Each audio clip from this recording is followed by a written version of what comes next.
Hi, you're on the Reddit Confessions channel. I still remember the sound her spoon made, tapping the edge of her coffee mug, perfectly calm. That same rhythmic click every morning. But that day, on our 5th anniversary, it echoed like a warning shot. She was dressed for work, but not like usual. She wore perfume.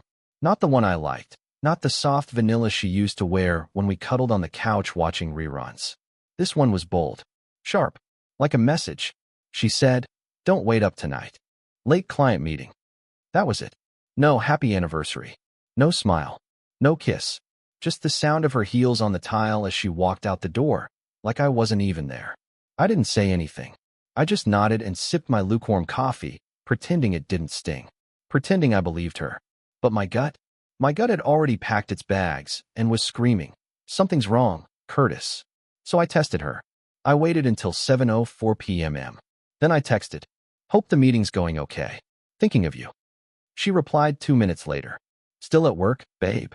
It's crazy tonight." But guess what? She wasn't at work. She was sitting across from some guy at a restaurant 2 neighborhoods away, laughing, sipping wine, flipping her hair in ways she hadn't done for me in months. I know this because someone else saw her. Someone who didn't know they weren't supposed to see her. And they sent me a picture. That photo burned. Her phone in one hand, her wine glass in the other. Still texting me while flirting with him. I didn't blow up. I didn't call her. I just stared at my screen and whispered to myself, "All right then." I stood up. I zipped my bag. I took what mattered. And I left that house before the lies could start piling up on our pillow. No argument. No drama. No yelling. Just quiet. And a door that clicked shut behind me for the last time. She didn't realize I was gone until the next morning. And when she did, she absolutely lost it. When she walked into the house the next morning, everything must have felt wrong. The silence wasn't the same kind of silence I used to leave behind. It was heavier, emptier. My shoes weren't by the door. My coffee mug wasn't in the sink. The throw blanket I always left crumpled on the couch, gone. The small things, the ones she used to roll her eyes at, suddenly, they weren't there anymore. Just like me. She called once. I didn't answer. Then came the texts, 5 in a row. "Hey, where are you? Curtis? Why does it look like you packed? Are you okay? Did something happen?" Yes, something happened. You cheated on our 5th anniversary and lied to my face like it was nothing. I didn't respond. I wanted her to marinate in confusion, to replay every lie in her head until the pattern became visible, until she realized the mess she made wasn't going to be swept under the rug this time. By noon, she was calling my sister, asking if I was there. Then she called Brent, my cousin who lives 2 hours away and barely remembers her name. She even messaged my ex-girlfriend, who she absolutely hated, as if I'd gone crawling back in some dramatic soap opera twist. She had no idea where I was, and I made sure of it. But while she was panicking, I was 2 steps ahead. Sitting in a rented cabin outside town, phone in hand, rereading the text messages she'd sent me the night before, right as she was sipping wine with her affair partner. And then, I got brave. I messaged the person who'd sent me the photo, a guy I barely knew, a friend of a friend. He said he wasn't trying to start drama, but he saw her and thought I should know. I thanked him, then asked the only question that really mattered. Was she with him the whole night? His reply came fast. Yeah, they were real close. Left around 11. Same car. I sat back and stared at the ceiling for a long time after that. I think part of me was still hoping there was some mistake. That maybe she had an innocent explanation. But now I had the proof. Not just suspicion, truth. Cold and sharp. Around 4 p.m., she sent a longer message. It was different from the others. "I'm getting worried. Please just tell me you're okay. I know I messed up. I didn't mean for you to find out like this. I swear it didn't mean anything." There it was. Confession disguised as concern. The beginning of her unraveling. She didn't apologize for what she did, only for getting caught. And still, I said nothing. No revenge, no screaming, no dramatic monologue. I just let her stew in her own guilt, surrounded by all the things I left behind, except me. Because the moment she lied to my face with a smile on our anniversary, she lost the right to hear mine ever again. The next morning felt different. Not just for her, for me too. I woke up in that little cabin surrounded by silence, the kind that didn't ache anymore. It was like something inside me had finally unclenched. For the first time in years, I wasn't holding my breath. I wasn't waiting on a message. I wasn't pretending that things were just going through a phase. I was free. But what I didn't expect was how hard she would fight once she realized she couldn't control the narrative anymore. At exactly 9:07 a.m., I got another message. Longer. More desperate. Curtis, I need to talk to you. Please. I know what I did was wrong, but you just disappearing is scaring me. We've built a life together. We have memories, a home. You can't just vanish. Please. Let me explain. That word again, explain. As if betrayal had a user manual. As if it could be undone with a few tearful lines and a shaky voice. I didn't reply. I couldn't. I was still sorting through the wreckage in my own head. The what-ifs, the stupid things I'd ignored, the perfume, the overtime, the nights she'd sleep with her phone tucked under her pillow like it was a grenade. She thought I didn't notice, but I did. I just didn't want to believe it then. Around noon, I checked her social media. I hadn't done that in years. But what I saw made my stomach twist. She posted a photo of us from our second anniversary. That same forced smile, captioned, "Love isn't always perfect, but it's worth fighting for." Comments poured in from friends. "Stay strong. Girl. Hope he comes back. Relationships take work." She was setting the stage, making herself the victim, painting me as the guy who couldn't handle commitment or cracked under pressure. I stared at the screen, jaw clenched, heart racing. It wasn't just the cheating anymore. It was the performance, the manipulation. She wasn't sorry. She was scared. Scared of how she looked. Scared I'd ruin the picture she spent years painting. She didn't want me back. She wanted her image restored. I called Brent, told him everything. He listened in silence for a while, then said, "You know, I never liked how she looked at you. Like you were lucky to have her. Not the other way around." I laughed. Not because it was funny, but because it was true. That night, I sent her one message. Just one. "You told the world your side. Tomorrow, I'll show them mine." I don't know what made me write it. Maybe part of me still wanted her to feel something real. Fear, guilt, loss. Something more than just damage control. She read it instantly, but didn't reply. Instead, 10 minutes later, my phone rang. I didn't answer, because she'd already spoken too many times, and none of it ever meant anything. By the time night fell, I'd already made up my mind. I wasn't going back. Not to the house, not to her, and definitely not to the version of myself who tolerated being treated like a placeholder. I was done being the understanding husband, the one who made excuses for her mood swings and vanished smiles. But what I didn't expect was how quickly the illusion she'd built around herself would begin to collapse, and how brutal it would be to watch. I didn't have to do anything dramatic. I didn't out her in some fiery social media post. I didn't blast the photo of her and the other guy across the internet.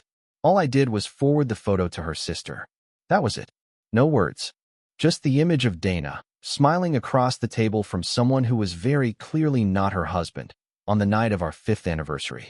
Her sister, Jolene, had always been protective of me, maybe too much. And if there was one person Dana couldn't lie to, it was her.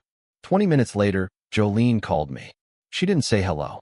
"You knew, didn't you?" she asked quietly. "Yeah," I said. "I've known for a while." That night just confirmed it. There was a long pause on the line. I could hear her breathing shift, like she was trying not to cry or scream or both. "Curtis, I'm so sorry." "You didn't do anything," I replied. But she did, and she's still doing it. Apparently, Dana had spun a whole different story to her family. Said I had a breakdown. Said I'd walked out on her, with no explanation. Claimed I'd been distant, withdrawn, unwell. Classic projection. Meanwhile, I was the one who stayed up late making sure our bills were paid on time. The one who remembered her mom's birthday when she forgot. The one who told her she was beautiful even when she wouldn't look me in the eye. She made it sound like I broke us. But Jolene wasn't buying it anymore. She's texting everyone, Curtis. Family, friends, she's trying to get ahead of whatever you might say. She's scared. Good, I said. She should be. The next day, I got a call from one of Dana's old coworkers. We hadn't spoken in years, but he'd heard about the situation through the grapevine and wanted me to know something. "She's been seeing that guy for months," he told me. "He's a client." Everyone knew, but no one wanted to get involved. "I figured you should know the truth." And there it was. Months. Not weeks. Not some heat-of-the-moment mistake. This was calculated. Hidden. Sustained. A whole separate life carved out of the time and attention that used to belong to us. I hung up the phone and sat there for a long while, staring at the wall like it might offer some kind of answer. But all I kept thinking was, how many nights had I cooked dinner, thinking she'd come home late from work? How many times did I cover for her when she bailed on plans with my family, claiming she was exhausted? I'd bent backwards to make space for her life, and she used that space to bring another man into it. That night, I didn't sleep much. I just sat on the porch of the cabin, wrapped in an old hoodie, listening to the wind. Somewhere in the distance, a coyote howled. It was the loneliest sound I'd ever heard. And yet, somehow, I felt less alone than I ever had in our house. Because at least now, I wasn't being lied to. 3 days after I disappeared from her life, I heard her car before I saw it. The tires crunched against the gravel road that led to the cabin, the one nobody but family really knew about. I'd underestimated how persistent she could be when things stopped going her way. She had Jolene wrapped around her finger for years, so I should have known she'd find a way to get the address. Still, I didn't move from the porch. I just sat there in that old wooden chair, beer in hand, watching her pull up in that shiny SUV she always insisted we could afford. She stepped out slowly, like she wasn't sure what version of me she was about to face, the broken one she'd grown used to, or the one who finally walked away. She looked tired, or maybe just exposed. No eyeliner, no heels, just jeans and a hoodie, like she thought dressing down would make her look more human. I didn't say a word.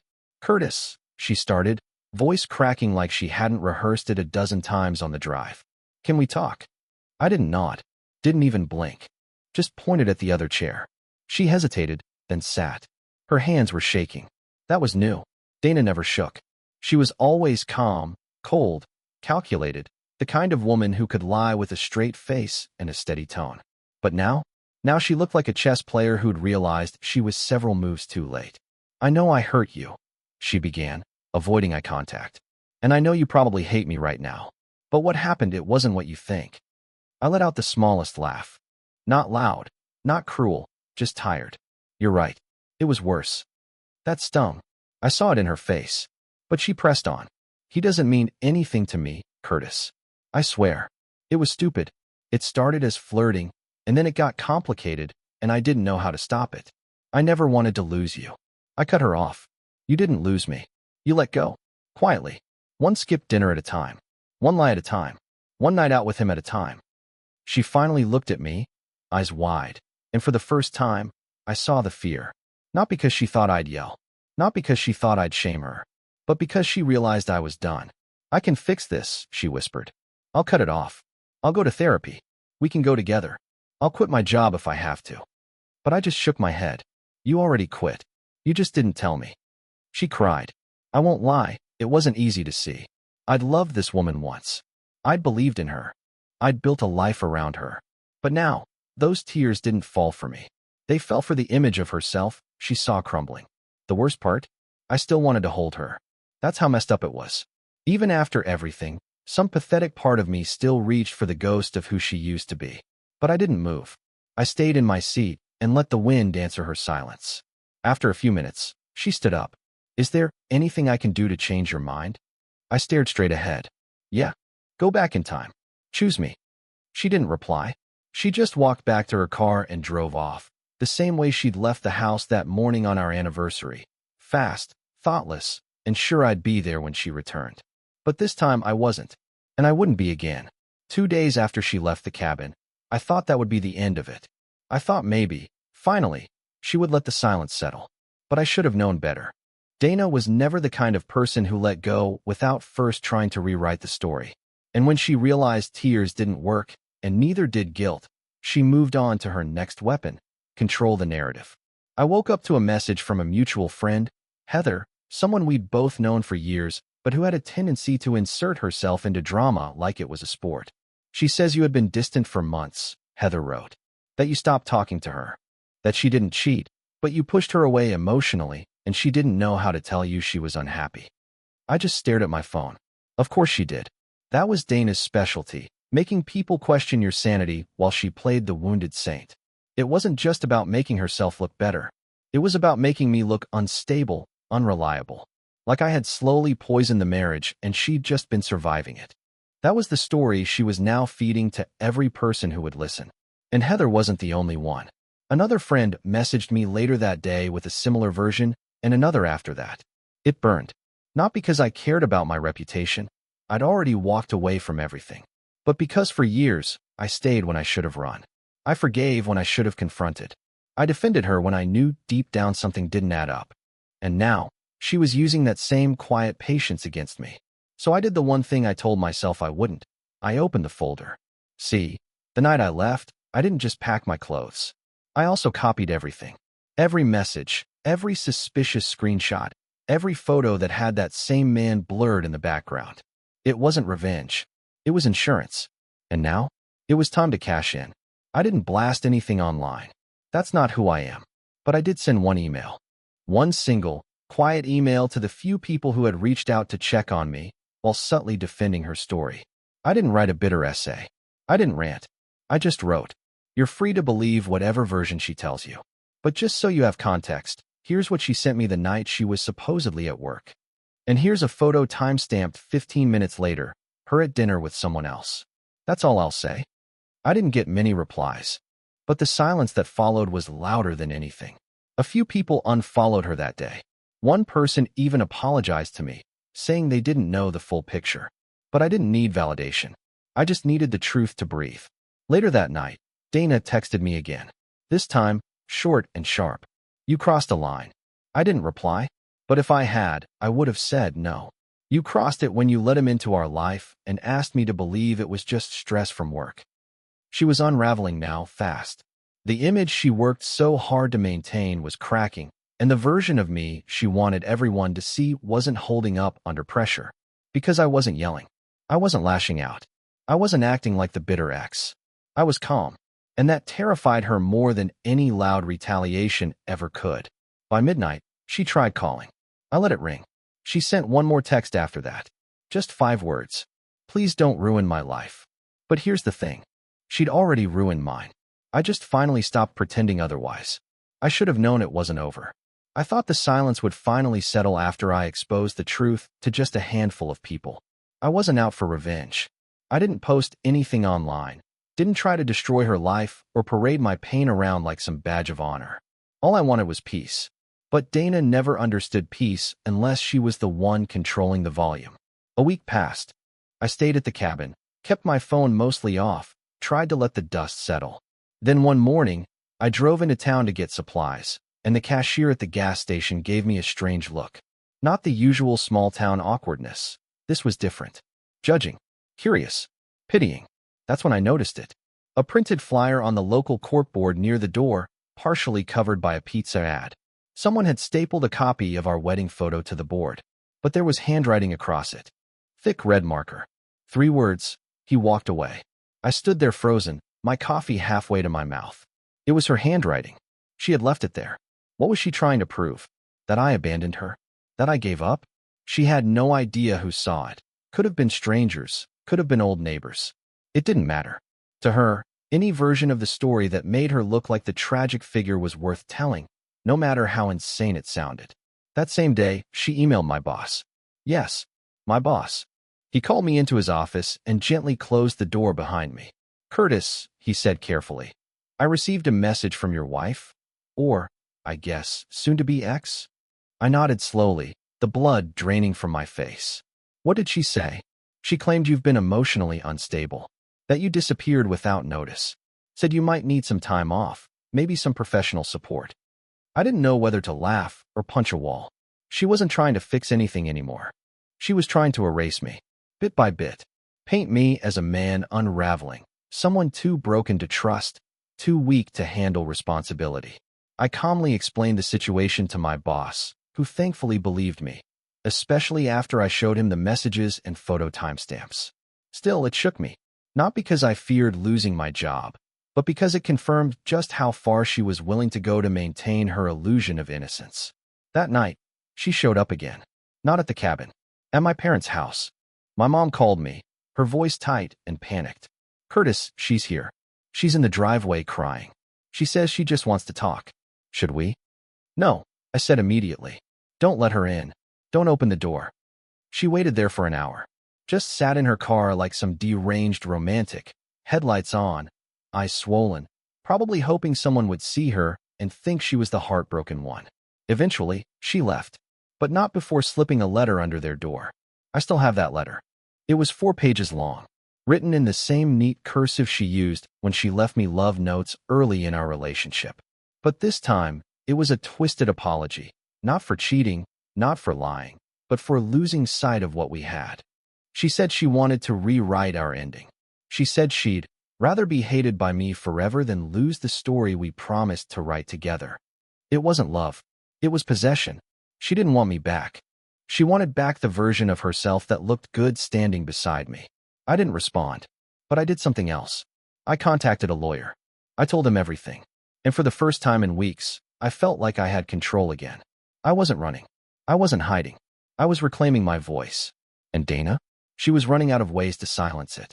Filing for divorce should have felt like a failure. For a while, I'll admit it did. I never wanted to be one of those people who said, it just didn't work out.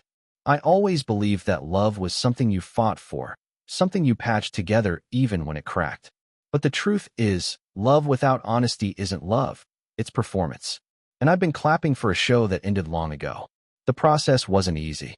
Dana tried to delay everything. Claimed she needed time. Claimed she was confused. Even asked for mediation, as if this was just a communication issue and not the aftermath of deception. But I stayed quiet. Focused. I let the evidence speak for itself. Let her unravel at her own pace while I moved forward with mine. The day the divorce was finalized, I didn't cry. I didn't pop champagne, either. I just sat in the same chair where I first saw that photo of her and the other man, and I let the silence settle. But this time, it wasn't heavy. It wasn't painful. It was peaceful. Real peace. The kind that doesn't come from fixing someone else, but from finally choosing yourself. I started running again. Not from anything, just to breathe. I picked up my guitar for the first time in years. I even booked a solo trip to a national park I always said we'd go to, but never did because she wasn't into hiking. I'm writing this from the porch of a quiet cabin in Colorado, with the sun melting behind the mountains and nothing but wind in the trees. And the best part? I don't miss her. Not the real her. Maybe the version I thought she was, the one I fell for, but not the woman who sat across from me on our 5th anniversary, texting lies between glasses of wine. I don't wish her pain. I just wish her distance. I'm not bitter. I'm grateful. Because if she hadn't lied, if she hadn't betrayed me, I never would have stopped settling for scraps and started living again. So yeah, I lost a marriage. But I found something more important. Clarity, freedom, and a sense of self I didn't know I'd misplaced. And that's worth everything. Thanks for being here on Reddit Confessions. If you've ever had to walk away from something that once meant the world to you, tell us in the comments. What was the moment that changed everything for you? Don't forget to like, subscribe, and share if this story hit home. Sometimes, the worst thing that happens to you becomes the best reason to begin again.